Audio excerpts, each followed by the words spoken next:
জননীং শারদাং দেবীং রামকৃষ্ণং জগৎগুরুং পাদপদ্মে তয়ো শ্রিত্বা প্রণমামি মুহুর্মুহুঃ।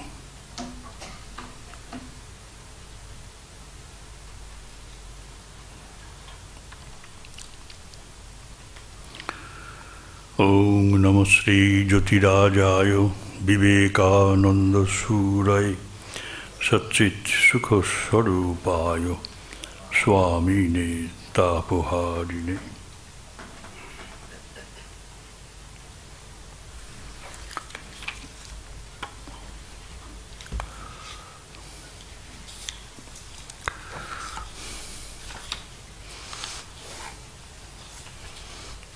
আমরা 11ই জুলাই দেববাণী আছি, সেখানে বৃহস্পতিবার।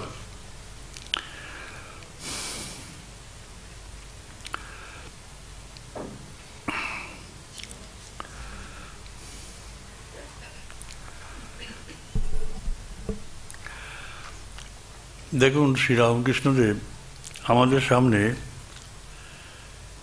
এক অদ্ভুত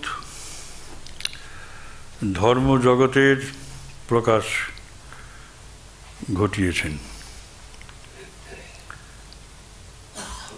সেই মহাজীবনের আলোকেই আমরা কিন্তু এইগুলি পাঠ করছি এবং স্বামীজিও সেইভাবেই ব্যাখ্যা করছেন। সেই ব্যাখ্যায় কোনো একদর্শিতা নেই। স্বামীজি বলছেন, খ্রিস্টানদের বলছেন, খ্রিস্টান ভক্তদের, কি আশ্চর্য, খ্রিস্টের ন্যায় নিরীহ মহাপুরুষের শিষ্যেরা এত নরহত্যা করেছে এবং বৌদ্ধ, মুসলমান এবং খ্রিস্ট এই তিনটি ধর্মই প্রচারশীল, মানে মিশনারি রিলিজিয়ান। মিশনারি রিলিজিয়ান মানে কি, যে মানুষ জন্মগতভাবে খ্রিস্টান নন, যে মানুষ জন্মগতভাবে মুসলমান নন, যে মানুষ জন্মগতভাবে বৌদ্ধ নন, তাদের নিজেদের ধর্মে থেকে ছিনিয়ে নিয়ে এসে এইসব ধর্মের সদস্য করা বা অনুগামী করা। মিশনারি ধর্ম বলতে এটাই কনভার্সন, মুখ্য উদ্দেশ্য হচ্ছে কনভার্সন। তা কিন্তু এই তিনটি ধর্ম, বৌদ্ধ, মুসলমান এবং খ্রিস্ট ধর্ম, এর বাইরে আরও যে তিনটি ধর্ম রয়েছে, যেটা হিন্দু, ইহুদি এবং জরথুস্ট্র, এরা কখনো কাউকে ধর্মান্তরিত করে দল পুষ্টি করতে চেষ্টা করেননি।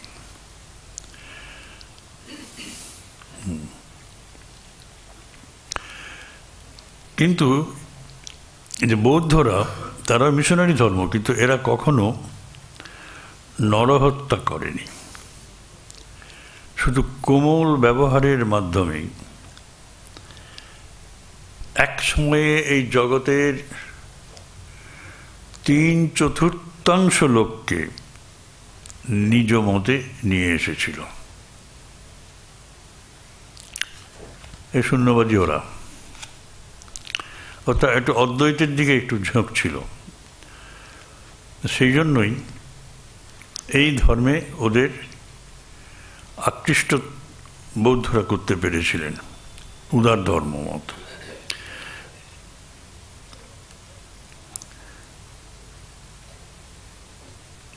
অদ্বৈতের দিকে যাদের অগ্রসর হওয়ার কথা, তারা কখনোই কিন্তু হিংস্র হতে পারেন না।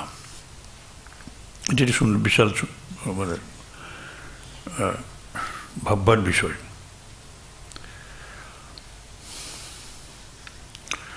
ধর্ম যেন বহু গুণশালিনী পয়স্বিনী গাভী, সে অনেক লাথি মেরেছে, কিন্তু তাতে কি অনেক দুধও সে দেয়।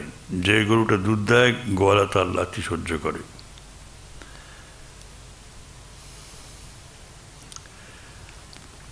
প্রবোধচন্দ্রদার নাটকে আছে, মহামোহ এবং বিবেক, মোহ এবং বিবেক, এই দুই রাজার লড়াই। বিবেক রাজার সম্পূর্ণ জয় আর হয় না। অবশেষে বিবেক রাজার সঙ্গে উপনিষদ দেবীর পুনর্মিলন হলো। কারণ উপনিষদ ওই অদ্বৈত একত্বের দিকে আমাদের নিয়ে যায় এবং তাদের প্রবোধ রূপ পুত্রের জন্ম হলো। প্রবোধ মানে জ্ঞান, এসব আমরা পাচ্ছি।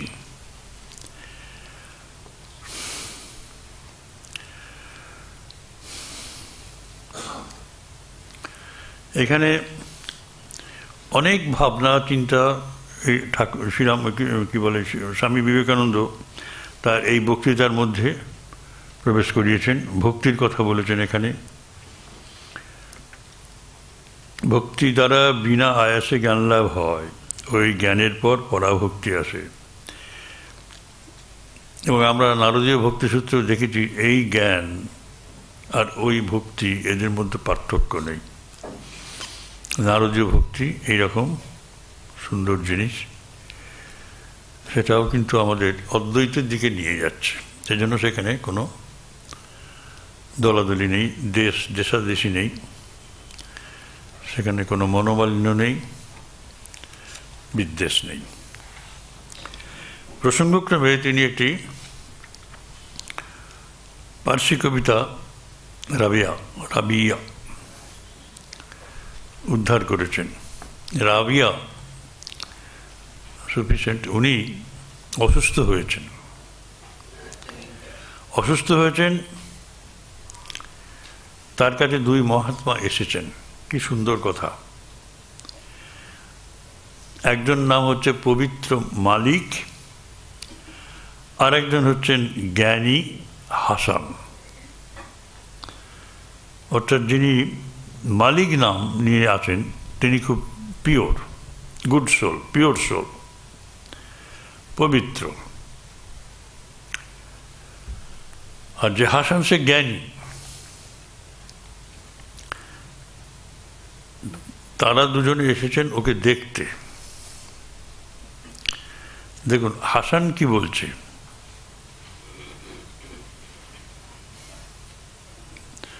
হাসান বলছেন জ্ঞানী যে পবিত্র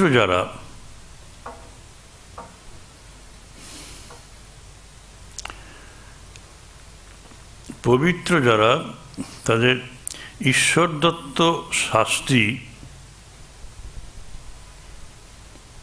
সহিষ্ণুতার বলে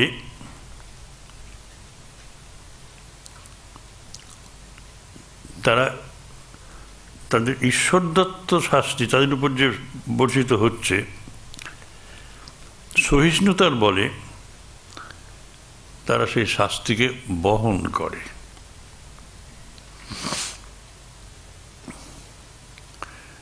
এর অর্থ আমাদের সহজেই বোধগম্য। এটা প্রবোধ বাক্য, আমরা সান্ত্বনা পাই, সান্ত্বনা বাক্য। তোমার শরীর খারাপ হয়েছে কিন্তু তুমি পবিত্র স্বভাব পবিত্র স্বভাব সম্পন্ন যদি মানে পুরুষম, তুমি যে পাচ্ছ এটা শাস্তি, এই যে রোগভোগ হচ্ছে এটা শাস্তি, এটা ঈশ্বরই তোমাকে দিয়েছেন। এবং এই শাস্তি সহিষ্ণুতা, তুমি প্রচণ্ড তোমার পেশেন্স আছে, সহিষ্ণুতা আছে,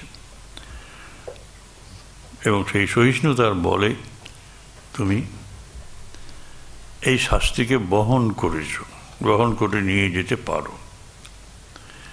বাইরে কোনো রকম উচ্চবাচ্য না করে, যন্ত্রণার চিহ্নটুকু চোখে মুখে না শরীরে রেখে তুমি এটাকে নীরবে বহন করে নিয়ে যেতে পারো। এইভাবে তাকে সান্ত্বনা বাক্য দিচ্ছেন জ্ঞানী যিনি, সেই হাসান। যিনি মালিক তিনি পবিত্র, তিনি বললেন প্রভুর যা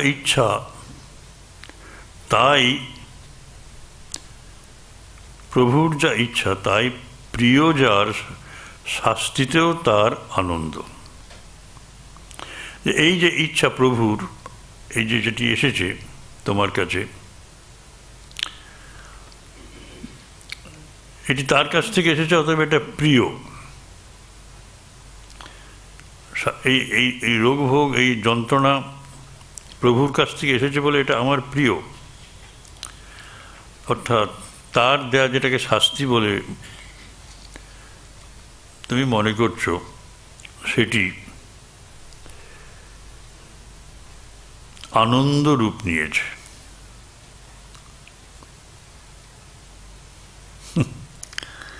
এটিকে আমরা সহ্য করতে পারবো?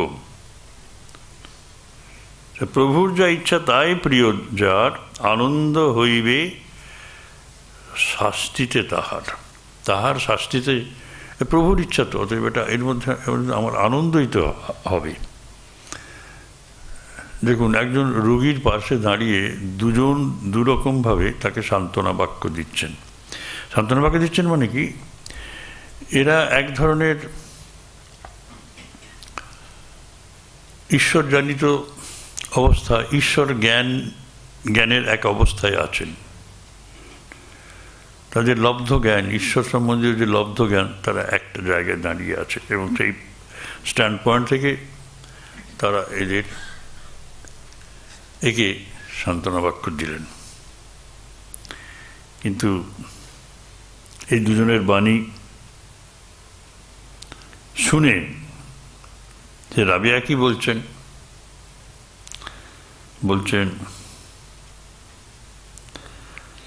যেখানে স্বার্থ গন্ধ লেশ আছে গণি, সে তিনি বললেন, হে ঈশ কৃপার ভাজন, দুহু প্রতি এক করি নিবেদন। আপনাদের দুজনকেই আমি একই কথা বলে যাচ্ছি। প্রভুকে যে দেখেছে সে তো আনন্দ সাগরে ভাসবে। শাস্তির কথাটাই বা আসে কেন? ইন টার্মস অফ পানিশমেন্ট ওরা এগুলোকে ব্যাখ্যা করছেন। দেখছেন, এই শাস্তির কথাটা আসছে কেন? দুজনের কথার মধ্যেই শাস্তি।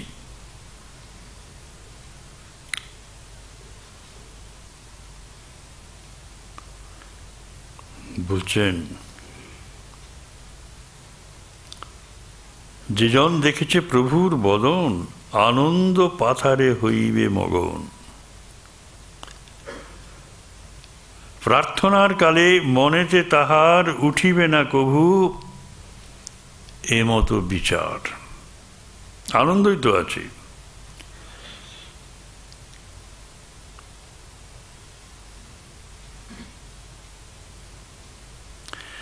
বলছেন, শাস্তি পাইয়াছি আমি কোনো কালে, জানিবে না কভু শাস্তি কারে বলে।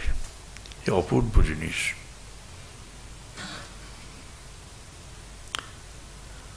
আমি তো আনন্দ সাগরে ভাসছি, শাস্তি কাকে বলে সেটাই আমি জানি না।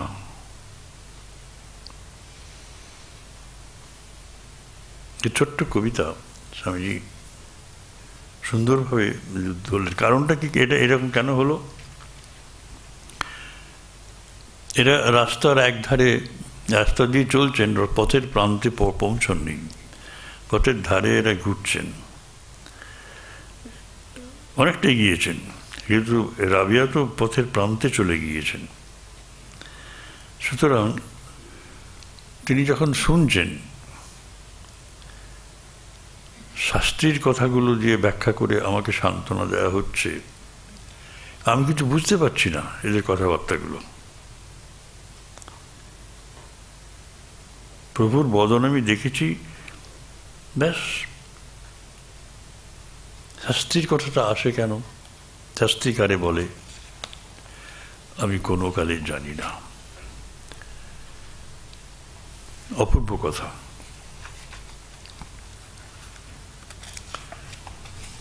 এই যে অদ্বৈত ভাবের অবস্থান, এটি আমাদের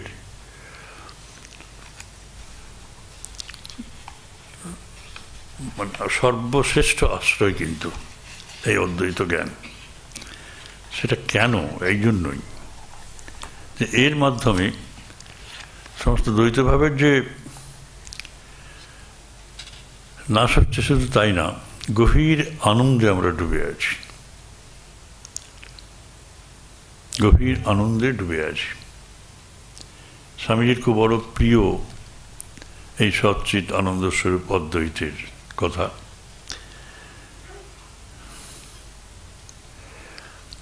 আপনাদের যদি প্রশ্ন করি যে স্বামীজির সবচেয়ে বড় অবদান মানব সমাজের প্রতি, সেটা কি? সেটা কি মনে হবে?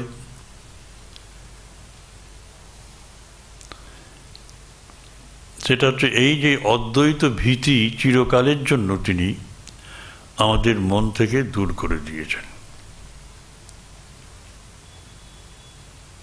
এবং পরিবর্তে অদ্বৈত প্রীতি প্রতিষ্ঠিত করেছেন। আমরা যখন অদ্বৈত তত্ত্ব বা বেদান্ত তত্ত্ব আলোচনা করি, আপনাদের একটু শিহরণ জাগে, বেদনাবোধ জাগে, একটু মন উচাটন হয়। কেন হয়? কেন হয়? এই জন্য হয়, এই জগৎ মিথ্যা, এইসব ব্যাপার, এগুলো আমাদের বড় সুখকর নয়।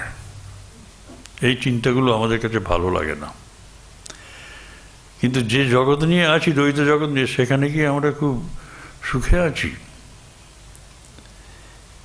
ওই তো একটু আগে বলে দেওয়া হলো, যিশু ছিলেন খুব নিরীহ, তার অনুগামীরা লক্ষ লক্ষ নরহত্যা করেছে। এইসব হচ্ছে তো। তা অদ্বৈত ভীতি আমাদের মন থেকে দূর করে দিয়েছেন।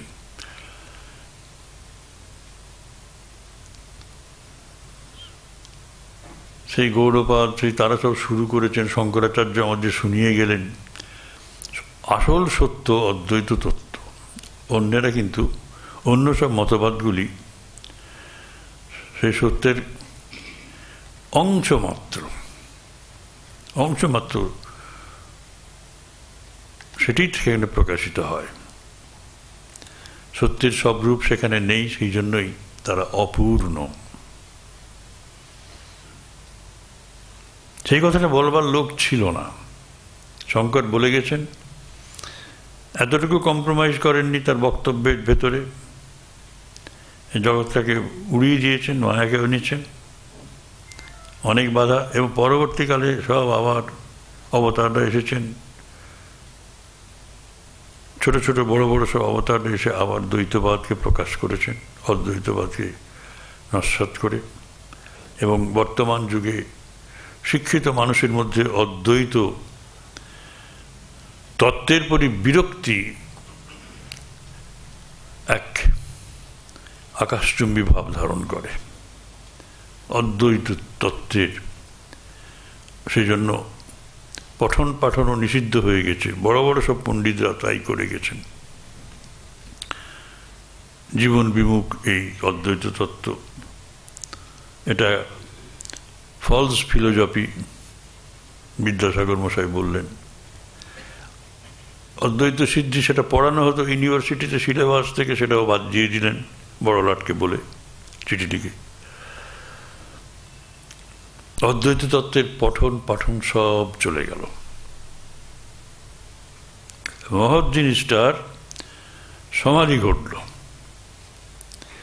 সেই জন্য বলা হচ্ছে যে স্বামীজির সবচেয়ে বড় অবদান এই অদ্বৈত ভয়টাকে দূর করে দেওয়া। এবং আজকে আমরা যদি স্বীকার না করি, আমরা যদি সেটাকে গ্রহণ নাও করি, সারা পৃথিবীর লোক সেটা গ্রহণ করেছে। সেই অদ্বৈত তত্ত্বের ভিত্তিতেই আজকের পৃথিবীতে বিশ্বধর্মের কনসেপ্ট বা ধারণা গড়ে উঠছে। এবং সেখানে একমাত্র মানুষ যিনি গ্লোবাল গুরু হতে পারেন, বিশ্বগুরু, স্বামীজি, এছাড়া আর কেউ নেই। এই অদ্বৈতের মানে মৃতপ্রায় এবং বর্জিত মানে খুব সুপরিকল্পিতভাবে বর্জিত এই অদ্বৈত তত্ত্বকে সামনে তুলে ধরলাম।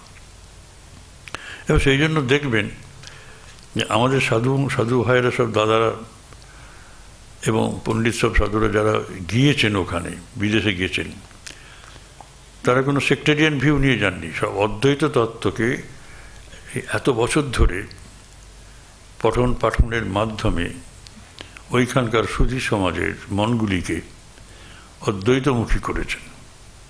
অদ্বৈতের তত্ত্ব তারা বুঝতে সমর্থ।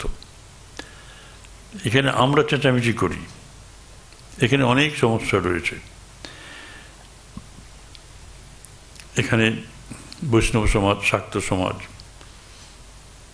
আমি শৈব সমাজকে বলছি না, শৈব সমাজ অদ্বৈতের খুব কাছাকাছি, এরা যেন মানে দণ্ডহস্তে দাঁড়িয়ে আছে অদ্বৈতকে তাড়াবার জন্য। তা তো হবার নয়, তা হবার নয়। তার কারণ তারাও কিন্তু এই অদ্বৈতের বন্যায় ভেসে যাবেন। স্বামীজি সেইভাবেই অদ্বৈতকে আমাদের সামনে এনেছেন।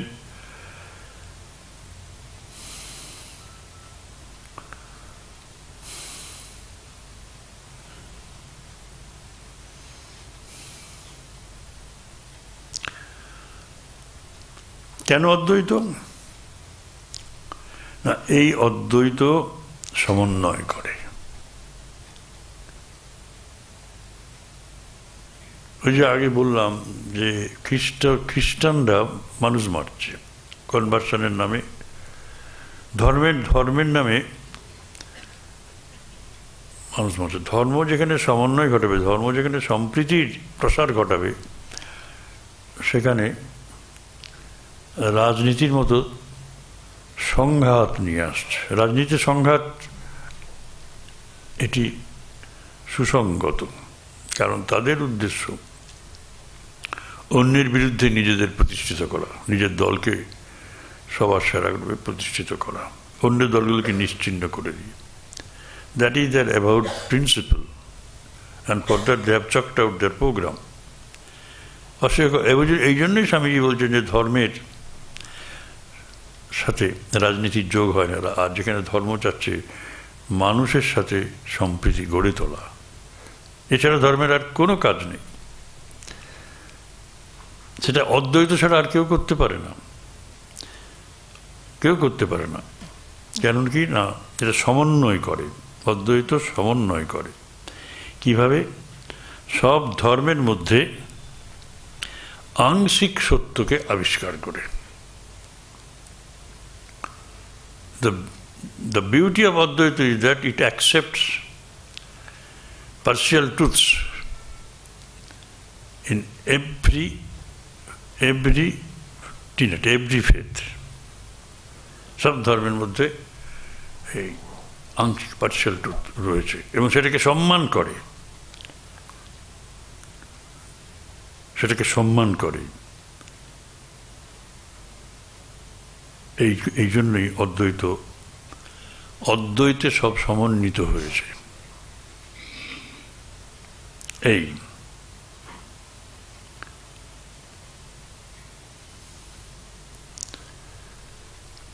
অদ্বৈত আর কি করেছে? অদ্বৈত একত্বকে প্রতিষ্ঠিত করেছে। কিসের একত্ব? না, আত্মার একত্ব। বহুত্বকে নাশ করে যে বহু মানুষ আছে, ভক্তির ধর্ম মন পর্যন্ত এগিয়ে যায়।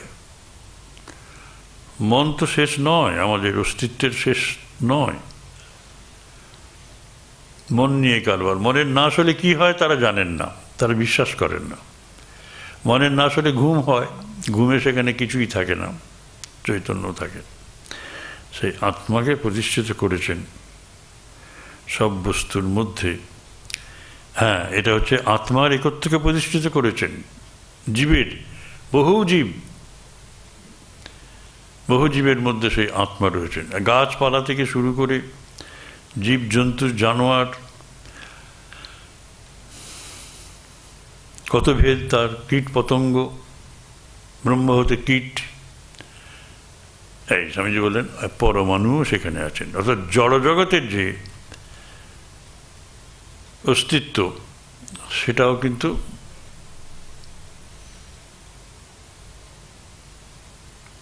জড় নয়, সেখানেও কিন্তু চৈতন্য আছে।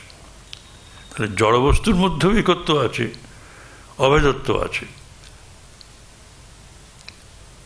আর জীবের মধ্যেও, সমস্ত জীবের মধ্যেও সে অভেদত্ব আছে, এবং দুই অভেদত্ব আলাদা নয়, সেটাই আত্মা, সেটাই চৈতন্য। এই তত্ত্ব আমরা বৈজ্ঞানিকভাবে সত্য বলে মনে করি আজকে। কোনোভাবেই কিন্তু আমরা এর থেকে আর পিছিয়ে যেতে চাই না। অদ্ভুত জিনিস।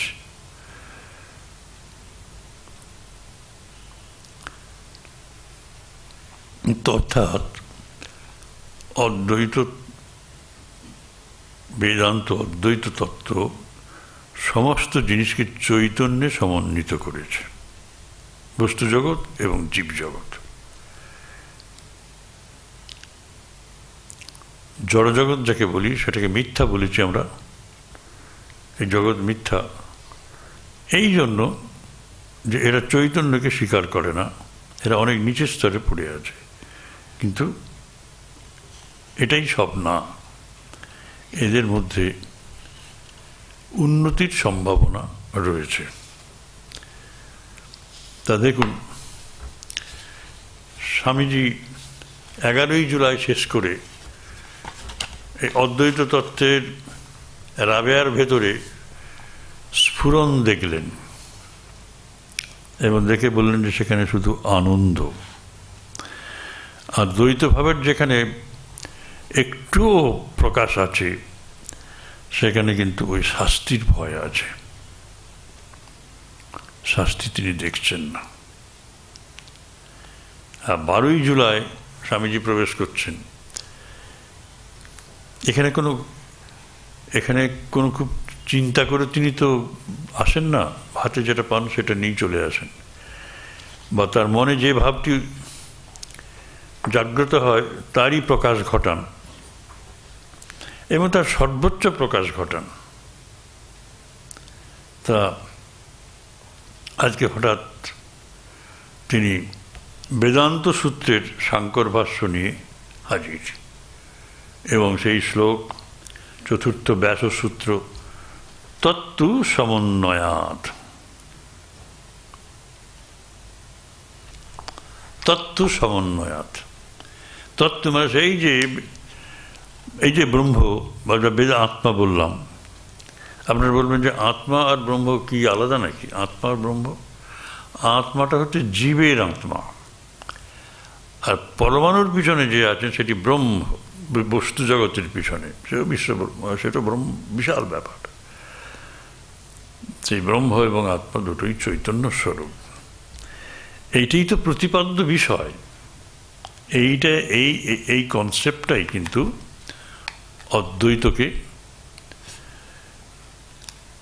অদ্বৈতকে সর্বশ্রেষ্ঠ তত্ত্ব হিসাবে প্রতিষ্ঠিত করেছে। এটাই তো তাই, তত্ত্ব সমন্বয়াৎ।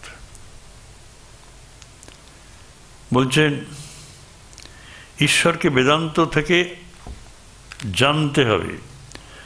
সমুদয় বেদই জগৎ কারণ, সৃষ্টি স্থিতি প্রলয়ের কর্তা ঈশ্বরের কথা বলছে সমস্ত বেদ। এই যে জগৎ কারণ ঈশ্বর, ঈশ্বর কিন্তু এই প্রথম মায়ার দ্বারা প্রকাশিত ব্রহ্ম, মায়ার দ্বারা প্রকাশিত ব্রহ্ম। এইখানেই এইটুকু বিজ্ঞানীরাও স্বীকার করেন না, সেই জন্য তাদের ব্যাখ্যা অসম্পূর্ণ থেকে যায়। অর্থাৎ যে পরমাণুটা ভাঙতে ভাঙতে শেষ পর্যায়ে চলে গেল, সেটা কোথায় গেল খুঁজে পাচ্ছেন না। অনেকবার বলেছি এই ক্লাসেই, কোথায় গেল? প্রাণে চলে এলো। তার আগে কোথায় ছিল? আকাশে ছিল। আকাশে থাকলে কি করা যায়? ভাঙা যায়, বিভক্ত করা যায়। তাহলে আকাশের মধ্যে যেটা বিভক্ত ছিল স্পেসের মধ্যে, সেটা কখন অবিভক্ত হয়ে গেল? যখন আকাশের বাইরে চলে গেল। আকাশের বাইরে চলে গেল অবিভক্ত, আনডিভাইডেড। এটি ব্রহ্ম। সেই আনডিভাইডেড ব্রহ্ম আকাশের ভেতরে যেই প্রবেশ করলো, তখনই তার অস্তিত্ব দেখা গেল। সেই ঈশ্বর হলেন। এটুকু ভাবলেই চলে যাবে, এটুকু ভাবলেই খুব সুন্দর। এটা এমন কিচ্ছু কঠিন ব্যাপার নয়। এই যে মায়াবাদ, when that Brahman, absolute, undivided, is seen through time, is seen through space, it becomes divided. এটা তখন বিভক্ত হয়ে গেল। ব্যাস, এটা বিভক্ত হয়ে গেলেই তার স্পেস এসে গেল, সে স্পেসের মধ্যে ঢুকে গেল। একটু একটু একটু আগে যেটা ডিভাইডেড ছিল, এখন আর সেটা ডিভাইডেড নয়, কারণ স্পেসের বাইরে চলে গেল, তাকে এগোনো যাচ্ছে না, আর আমরা পাচ্ছি না। এইটা কি মায়া বলে স্বীকার করুন না, স্টেটমেন্ট অফ ফ্যাক্ট। এটাই তো হচ্ছে। বিজ্ঞান আজকে সেটা সেই অবস্থাতেই চলে গেছে। অপূর্ব জিনিস, এত সুন্দর ব্যাখ্যা স্বামীজি ছাড়া আর কে দেবেন? The absolute has become this universe by coming into space, time and causation. This absolute has become this universe, this relative world. তাহলে এগুলো তো সত্য নয়। এই স্পেসের মধ্যে যা কিছু দেখতে পাই, বুদ্ধিগ্রাহ্য, ইন্দ্রিয় গ্রাহ্য, এই যা কিছু দেখতে পাচ্ছি, এগুলো তো চরমভাবে নেই। কি অপূর্ব জিনিস বলছেন। শুধু সমুদয় বেদ জগৎ কারণ সৃষ্টি স্থিতি প্রলয় কর্তা ঈশ্বরের কথা। এই জন্য বেদ পড়া দরকার। আমি যে বলছেন বেদ পড়া দরকার এই জন্য যে সৃষ্টিতত্ত্বের ব্যাখ্যা আর কোথাও নেই। ডারউইন শুরু করছেন সেই অ্যামিবা থেকে। অ্যামিবা কোত্থেকে এলো তার উত্তর নাই। একটা জিনিস থেকে সব বাকি সব হচ্ছে, এটা সবাই করতে পারে। দুধ থেকে দই হচ্ছে, ছানা হচ্ছে, মাখন হচ্ছে, ঘি হচ্ছে, তা দুধ থেকে কোত্থেকে এলো বলুন। এই ব্যাপারটা গোলমেলের। সুতরাং তবু একটা ব্যাখ্যা শুরু হয়েছে, তারপর থেকে তো এগিয়ে চলেছেন সায়েন্টিস্টরা। খুবই সুন্দর জিনিস। কিন্তু বলছেন যে এই ঈশ্বরের কথা বলেছে, যে ঈশ্বর সর্বশক্তিমান, সর্বব্যাপী এবং সর্বজ্ঞ, omnipotent, omniscient, omnipresent।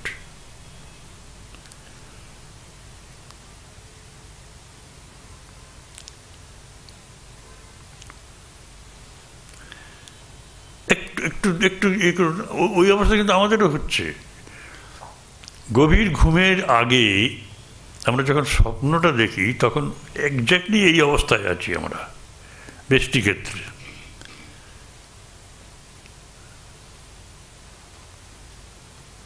আমাদের মন তো সর্বত্র জায়গায়, সব জায়গায় ছুটছে। মন তো ফাইন পার্টিকেল, মনটা ফাইন পার্টিকেল। মন সব জায়গায় ছুটছে, সব জিনিস করতে পারে। মনে বড় বড় বাড়ি তৈরি করছি, ঘুরছি, খেলছি, যেখানে যেতে পারি না সেখানেও চলে যাচ্ছি মুহূর্তের মধ্যে। কত মুহূর্তের মধ্যে নোবডি নোজ। সূক্ষ্ম পার্টিকেল মন, তার যদি এত ক্ষমতা হয়, সে কথার কি কাজ?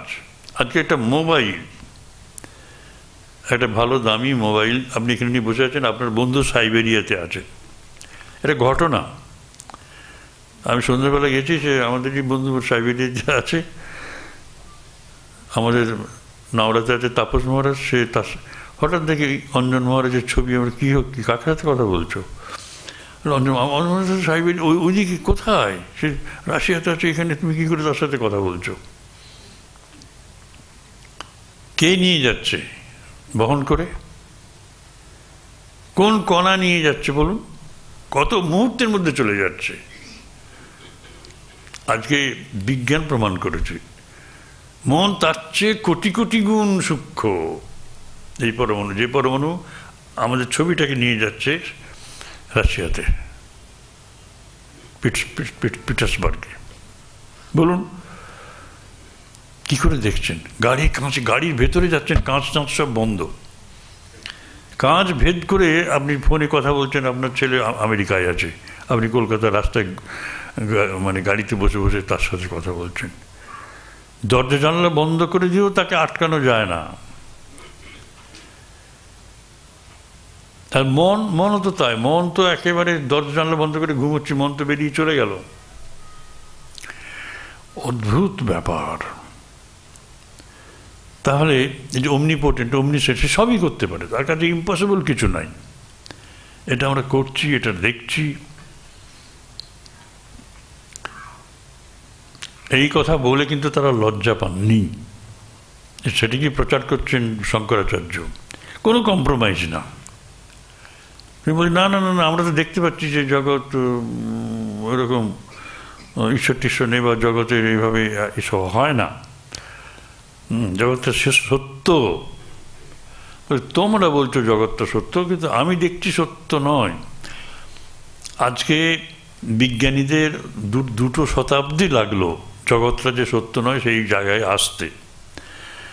তাহলে সে 400-500 বছর আগে বা কয়েক হাজার বছর আগে উপনিষদের ঋষিরা কি করে বললো ব্রহ্ম সত্য, জগৎ মিথ্যা? ও শঙ্করাচার্য বলছেন, ভালো করে প্রমাণ করে দেখিয়ে দিচ্ছেন। কেন, কি করে করছেন? তাদের কাছে তো এই সফিস্টিকেটেড মেশিন টেশিন ছিল না। কি করে করেছিলেন? ধ্যানের জগতে কি করে করলেন? যে জাগ্রতে যেটা দেখছি সত্য, স্বপ্নে সেটা সত্য নয়। আর স্বপ্নে যেটাকে সত্য দেখছি সেটা জাগ্রতে সত্য নয়, নাম্বার 1। নাম্বার 2, জাগ্রতে যেটা দেখছি জাগ্রতে সেটা সত্য, স্বপ্নে যেটা দেখছি সেটা স্বপ্নে সত্য। স্বপ্নে আমরা যেগুলো স্বপ্ন দেখি সেগুলো মিথ্যা নয় আপনাদের কাছে। জেগে উঠে দেখি সেগুলো মিথ্যা নয়, মিথ্যা হয়ে গেছে। তাহলে জাগ্রত যেগুলো সব সত্য বলে ভেবেছি, হঠাৎ স্বপ্নে গিয়ে দেখি সেগুলো সব মিথ্যা হয়ে গেছে। তাহলে কোনটা সত্য? এবং এই দুটো সত্যের মধ্যে কেউই নেই। গভীর ঘুমে যখন চলে যাচ্ছি তখন বললেন যে 3 কাল, জাগ্রতকাল, স্বপ্নকাল, সুষুপ্তিকাল, 3 কালে যেটা নেই সেটা মিথ্যা। এই সহজ সমাধান। সমাধিস্থ অবস্থায় গিয়ে তিনি বললেন যে আমি সমাধির মধ্যে গেছি, গিয়ে দেখলাম যে জাগ্রত স্বপ্ন এসব এক, কিচ্ছু নেই, দে আর নট, অস্তিত্বই নেই, আমি আছি। সুতরাং এই সত্য প্রকাশ হচ্ছে। সুতরাং সৃষ্টি স্থিতি প্রলয়কর্তা তিনি ঈশ্বর, জগৎ কারণ।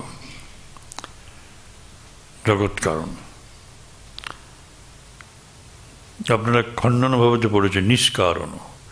ভগবান শ্রীরামকৃষ্ণ নিষ্কারণ, মানে তিনি ব্রহ্ম স্বরূপ যখন, তখন নিষ্কারণ। ব্রহ্ম ওই অ্যাবসলিউট, আনডিভাইডেড, আনবর্ন, আনচেঞ্জেবল, আনচেঞ্জিং যেটা আছে সেগুলো একেবারে ব্রহ্ম। কিন্তু ঈশ্বর পরিবর্তন হচ্ছে, ঈশ্বরের মধ্যে পরিবর্তন হচ্ছে, তিনি জগৎ তৈরি করছেন। খুব সহজ সুন্দর ব্যাপার।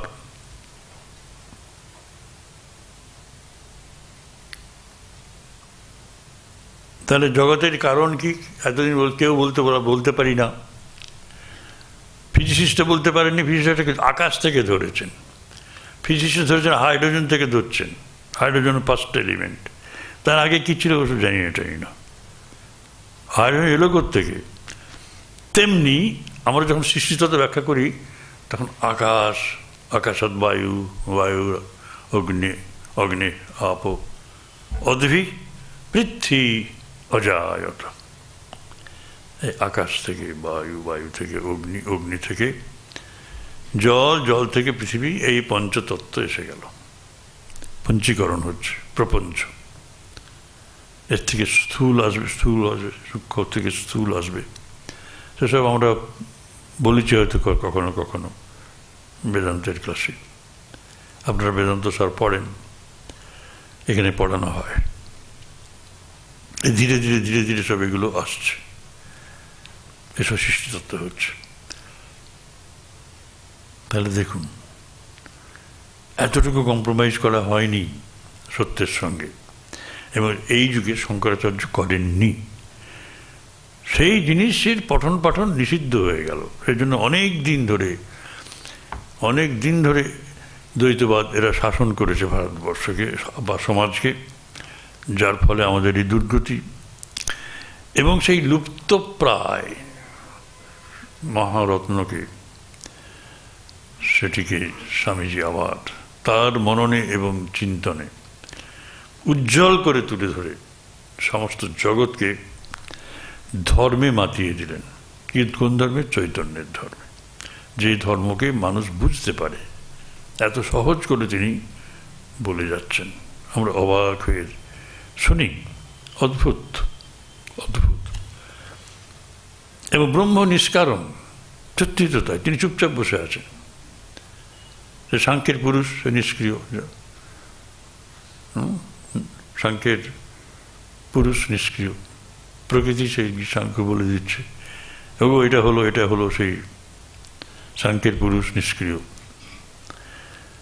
তার আজ্ঞা নিয়ে প্রকৃতি সব করছেন এই জগৎ সৃষ্টি। সাংখ্য সেই জন্যই ব্রহ্মস্বরূপ শ্রীরামকৃষ্ণ নিষ্কারণ, জগতের কারণ স্বরূপ তিনি নন। তিনি সৎচিৎ আনন্দস্বরূপ। ব্রহ্মের তিন অবস্থা, অবস্থা না, তিনটি তার তত্ত্ব, সৎচিৎ আনন্দ, কিন্তু সর্বজ্ঞ, সর্বব্যাপী এবং সর্বশক্তিমান। এটি জগৎ কারণ, ঈশ্বরের বৈশিষ্ট্য, ক্যারেক্টারিস্টিক্স। ব্রহ্মের ক্যারেক্টারিস্টিক্স নাই, ব্রহ্মের কোনো বৈশিষ্ট্য নাই। মানে আমরা স্বামীজি কেন বেদ পড়তে? আমরা তো বেদের, আপনারা শুনে খুব আনন্দ পাবেন যে আমরা বাংলাতে বেদের অনুবাদ করি। সমস্ত বেদের অনুবাদ আমাদের সম্পন্ন হয়েছে। 9 বছর লাগলো পশ্চিমবঙ্গ সরকারের মাননীয় মুখ্যমন্ত্রীর অনুদানে আমরা ওটা করেছিলাম। 5 বছরের কথা ছিল সম্পূর্ণ করতে, আমরা 9 বছর লাগিয়ে ফেলেছি।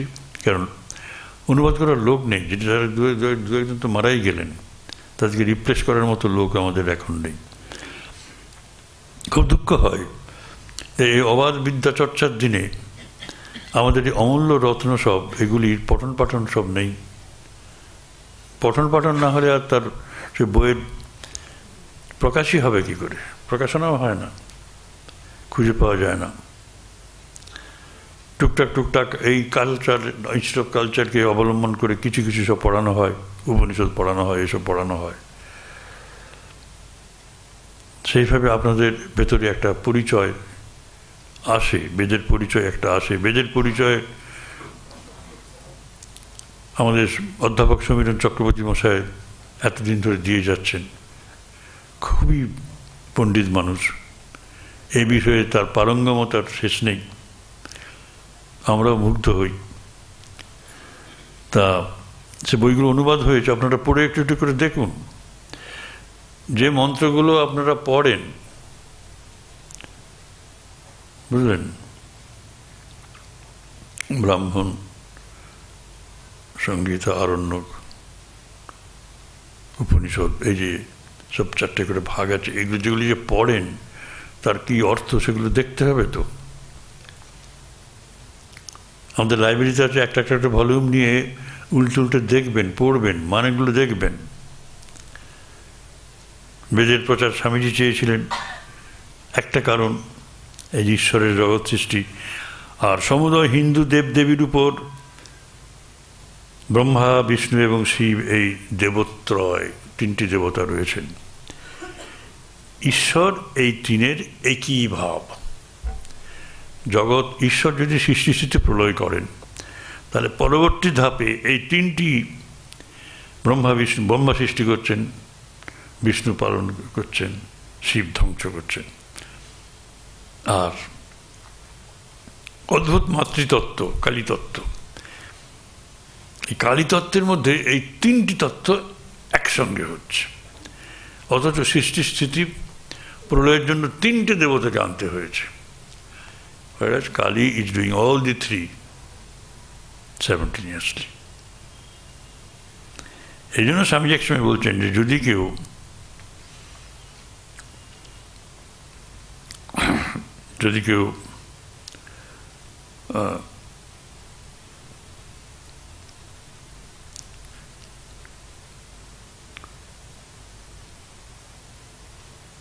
দ্বৈতভাবে জীবন যাপন করতে চান, তাহলে কালী হচ্ছে সবচেয়ে সেরা মাধ্যম, কারণ এর মধ্যে তিনটি একসাথে আছে।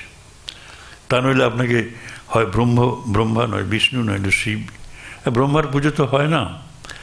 সেই পুষ্করে একটা রয়েছে ব্রহ্মার মন্দির, আত্মাপাড়ার খুব একটা বেশি নেই। দিল্লিতে আমাদের আশ্রমের পাশে একটা রয়েছে ছোটোখাটো মন্দির, সে অনেক কথা, কিন্তু বিষ্ণু এবং শিব খুবই বেশি প্রচারিত, বহুল প্রচারিত।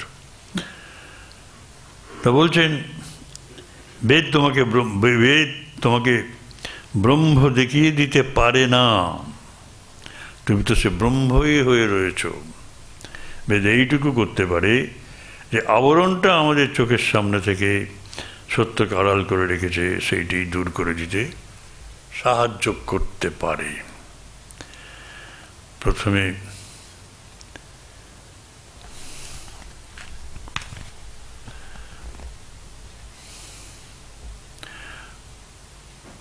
চলে যায় অজ্ঞান আবরণ, তারপর যায় পাপ, তারপর যাবে বাসনা, আর তারপর যাবে স্বার্থপরতা। এই ক্রমটা লক্ষ্য করুন।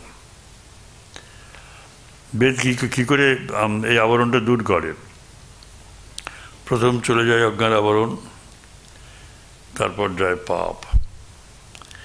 অর্থাৎ জ্ঞানের সাধনা করতে করতে পাপটা চলে যায়, মানে তার পুণ্য কাজে মন যায়। পুণ্য কাজ গেলে পরেই পাপ অবস্থিত হয়।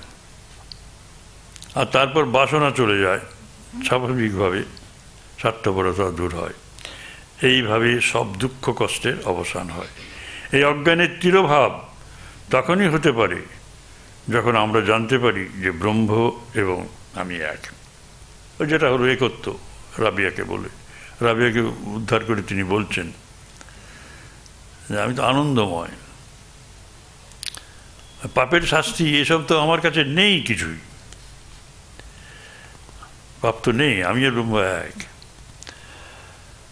অর্থাৎ নিজেকে আত্মার সঙ্গে অভিন্ন বলে দেখো, এবং মানবীয় উপাধিগুলির সঙ্গে নয়।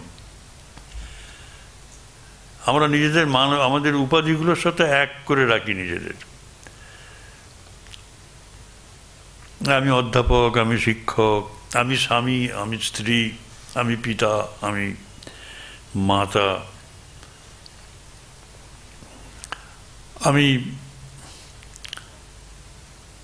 আমি এমপি, এরকম হয়তো আমি মন্ত্রী। আমরা সমাজে এরকম উপাধিগুলো নিয়ে আমরা থাকি, সেগুলোই আমাদের পরিচয় বহন করে।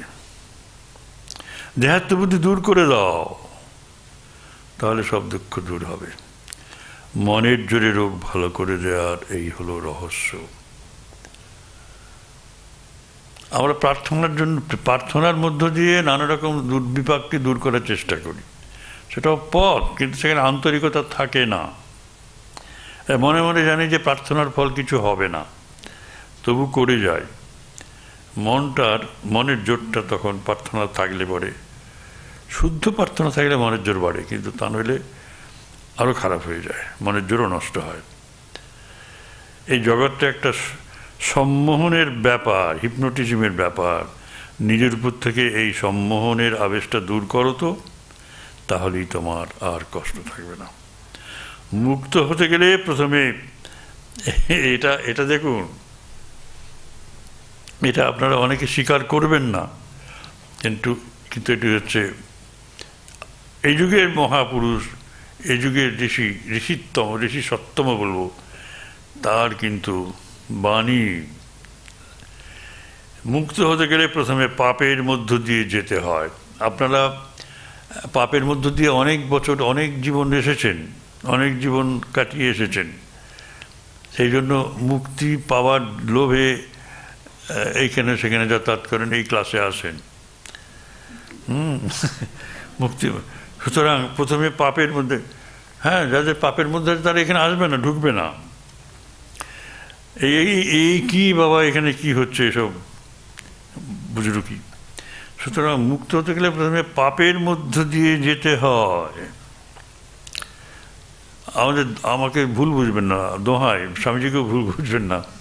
আপনারা এখন যদি বলেন যে আমাদের মুক্ত হতে হবে, এখন এই পাপের বাইরে গিয়ে ডিসিশন নেবেন যে চলো একটু পাপ কাজ করে আসি, মুক্ত হতে হবে, তো স্বামীজি বলেছেন পাপের না, পাপের মধ্য দিয়ে গিয়ে এখানে যে এসেছেন সেটা তিনি কনফার্ম করছেন। এর আর কি ব্যাখ্যা হতে পারে আমি জানি না, এটাই হবে। তারপর পুণ্য অর্জন করতে হয়। এই পাপের মধ্যে দিয়ে গিয়ে আপনারা সেকেন্ড স্টেজে আছেন, পুণ্য অর্জন করুন, পুণ্য কাজ করুন, অর্থাৎ কর্ম, শুদ্ধ কর্ম করুন, শুদ্ধ কর্ম করতে হয়। আর শেষে পাপ আর পুণ্য দুটোকেই ত্যাগ করতে হয়। তিনটে স্টেপ। পাপের মধ্যে দিয়ে যাওয়া একটা স্টেজ, আর তারপর পুণ্য অর্জন করতে হবে শুদ্ধ কর্ম করে, দুটো কাজ, তারপর পাপ পুণ্য দুটোকেই ফেলে দেয়া, এই তিনটে কাজ। তার মানে প্রথমে রজর দ্বারা তমকে জয় করতে হয়। সত্য, রজ, তম তিনটে গুণ আছে।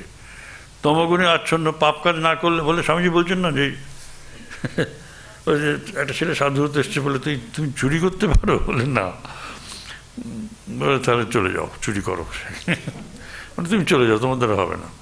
সে ভুল বুঝলো, বলে যে সাধু হতে এলাম বলে চুরি করতে হবে, এটা কি ব্যাপার? মানে উনি, স্বামীজি বলছেন যে আমার উদ্দেশ্য যে সে এত অপদার্থ তমগুণী যে সে একটা অন্যায় কাজও করতে ভয় পায়। বললে যাও, রজগুণ নিয়ে তমগুণকে জয় করো, একটু নড়াচড়া করো বাবা। এরকম ছিল, আপনারা অনেকে দেখেছেন, এরকম দেখেছেন। ভেতরে কিছু নেই, কিন্তু বাইরে খুব মানে আমি খুব ভক্ত মানুষ, তমগুণে আচ্ছন্ন হয়ে আছে, তমগুণে আচ্ছন্ন, তাকে ওই বলতে হবে মানে যাও একটু খাটাখাটি করো, একটু যাও দৌড়ে এসো। অর্থাৎ আপনি দেখেন না, এটা জব করতে করতে ঘুম এসে যাচ্ছে, বারবার ঢুলছেন, তাহলে কী হলো? বলে যাও একটু ঘুরে এসো। এই যে ঘুরে আসা মানে রজগুণ, ওর দ্বারা ওই তমভাবটা কেটে যায়। আর রজগুণ, ওই রাবণের রজগুণ ছিল, কুম্ভকর্ণের ছিল তমগুণ, তার থেকে একটা স্টেপ উঁচুতে রাবণ, রজগুণ। এই রজগুণও কিন্তু অন্যকে বিব্রত করে, সমাজে অকল্যাণ ডেকে আনে। একেও কন্ট্রোল করতে হবে সত্যগুণের দ্বারা। এই বিভীষণ সেই কাজ করেছে সত্যগুণ দ্বারা, সত্যগুণ এনে, আস্তিক্য বুদ্ধি এনে, ভগবত প্রেম এনে, ভালোবাসা এনে এবং সেবাভাব এনে, যাকে আমি শত্রু বলে মনে করি তারও সেবা করা, এইসব করে তারপর তাহলে কি হলো, আমাদের ভেতরে রজগুণ স্তিমিত হয়, সত্যগুণ থাকে। এইবার সত্যগুণকেও অতিক্রম করতে হয়। সত্যগুণ চোর, সেই গল্পটা মনে পড়বে আপনাদের, কথামৃতে, সাদা ডাকাত। সেই পথিক বলছেন যে তমগুণী তো আমাকে বেঁধে ফেললো, বলে মেরে ফেলবো। রজগুণী বললো না, তমগুণী বললো এই লোকটাকে মেরে ফেলো, কুটে নিয়ে বলে মেরে ফেলো। রজগুণী বললো না, মেরে কী হবে, এই গাছে বেঁধে দিয়ে যায়। রজগুণী বেঁধে ফেলে। বন্ধন দশা আমাদের জোটে। তারপর সবাই চলে গেল একসাথে, সত্যগুণী ফিরে এলো। সত্যগুণী ফিরে এসে বলছেন, বলছে ভাই ওরা যখন ছিল তো আমি কিছু বলতে পারিনি, ওরা খুব তো পাওয়ারফুল, তা আমি তোমার দড়ি খুলে দিচ্ছি। সে বন্ধন খুলে দেয়, বলে যাও তুমি শহরে বাড়িতে চলে যাও। বলে আমি তো পথ চিনি না, বলে আমি তোমাকে দেখিয়ে দিচ্ছি। খানিক দূর গেল, গিয়ে বললো যে ওইখানে তোমার বাড়ি, ওই রাস্তা দিয়ে যাও। তুমি আমার এত উপকার করলে, তুমি আমার বাড়ি চলো। বল না না, আমিও তো চোর, আমিও চোর, পুলিশ আমাকে ধরবে, পুলিশের খাতায় আমার নাম আছে, উপায় নেই আমার। সত্যগুণীও চোর? হ্যাঁ, সত্যগুণীও একটা বন্ধন আনে। সত্যগুণ খুব বেশি বন্ধন আনে, নিবিড়ভাবে বন্ধন আনে। একটা শুভ মানে সংস্কার আপনার ভেতরে আছে, সেটাকে যখন ত্যাগ করার কথা বলা হলো, আপনি 7 মাস ভাববেন, 7 মাস ভাববেন। আমি একটা গ্রস এক্সাম্পল দিই। আমাদের তো সন্ন্যাসের সময় মানে শিখা সূত্র সব ফেলে দিতে হয়, শিখা সূত্র সব ফেলে দিতে হয়, শিখা তারপরে সূত্র মানে পবিত্র হইতে। যারা 30-32 বছর ধরে, ধরুন সে বা 40 বা 35 বছর ধরে মানে 9 বছর বয়সে মানে হয়েছে, পবিত্র হয়েছে, উপবিদ ধারণ করেছে, সে উপবিদ নিয়ে সে জপ করে, সেসব করে, একটা অভ্যাসে পরিণত হয়ে গেছে, শুভ সংস্কার একটা এসে গেছে। তাকে যখন ফেলে দিতে বলছে, তখন না তারা কেঁদে ফেলেছে। কাঁদছো কেন? বলে যে এটা ফেলে দিতে হবে, এত কষ্ট করে নিয়েছিলাম। এই যে শুভ সংস্কারের প্রতি তাদের এত টান, মানে খুব কষ্ট হয় ছাড়তে। যেমন এটাও বন্ধন, সত্যগুণটাও বন্ধন, এটাকেও ফেলে দাও। বলে এইটাকে নিয়ে তো ছিলাম এতদিন, বলে ওইটুকুর জন্যই তুমি আটকে যাচ্ছ, ফেলে দাও। খুব কষ্ট হয়। শুভ সংস্কার যারা দিনরাত সন্ধ্যা বন্দনা নিয়ে থাকে, যখন বলে ওটা করতে হবে না, ছেড়ে দাও, কোনো যখন কেউ বলবে গুরু, অথবা বলে আজকে সন্ধ্যেবেলা এমন কাজে আটকে গেছি, পাচ্ছি না, আমার মন খারাপ, বলে আরে ওটা বাদ দিয়ে দাও না, তুমি রাত্রি 12টা-1টার সময় করবে গিয়ে, এখন খেয়ে নাও। সে খাবে না, শুনবে না, বলে আমি উপবাসী থাকবো তবু ভালো, আজকে জপ হয়নি, মালাটা রয়ে গেছে, আজকে আমার খাওয়া বন্ধ। জোর করে তাকে যদি বলেন যে না তুমি খাও, ও আর কিছু না, তুমি বাড়িতে গিয়ে করবে, জপ করবে, বলে সেটা তো নিয়ম নয়। তারপর গুরুর কাছে গিয়ে যখন বললেন যে আমার আজকে জপ হয়নি, জপের আগে খেয়ে ফেলেছি, মালা তো উপোস আছেন, আমি কি করব কি? বলে তুমি প্রায়শ্চিত্ত করো, আর কোনো বিধানে ব্যত্যয় নেই, বা প্রায়শ্চিত করো, একদিন পুরো উপবাস দাও। হ্যাঁ, রেখো। এই ভাবনাগুলো আছে, সত্যগুণ বন্ধনের মধ্যে আনে। এই বন্ধনটা শুভ বন্ধন, কিন্তু একটু যখন পরিত্যাগ করার প্রশ্ন ওঠে, 3 গুণ সন্ন্যাসী হয়ে গেলে তখন সব ছেড়ে দিল, ব্যাস সেই সন্ধ্যা নিঃসব চড়ে দিল। ঠাকুর বলছেন না যে আমি আর পারি না, জল আর থাকে না আমার আঙুলে, কিন্তু যখন ছিল তখন ছিল। তো তা সত্যগুণ ভীষণ বন্ধন, মানে যারা সূক্ষ্মভাবে মনকে ভীষণভাবে নাড়া দেয়। আর কি সত্যগুণ যাবে কি করে তাহলে? কি বলুন? ওই রাম আছেন, শ্রীরাম, আত্মাকে দর্শন করে এর বাইরে যেতে হয়। এই আত্মতত্ত্ব সব সেখানে, আত্মতত্ত্বের দ্বারা সত্যগুণকেও জয় করে যেতে হয়। কি সুন্দর জিনিস।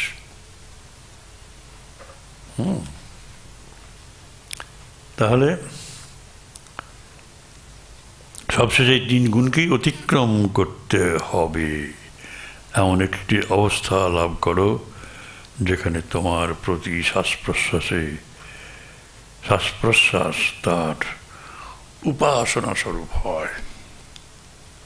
জয় মা।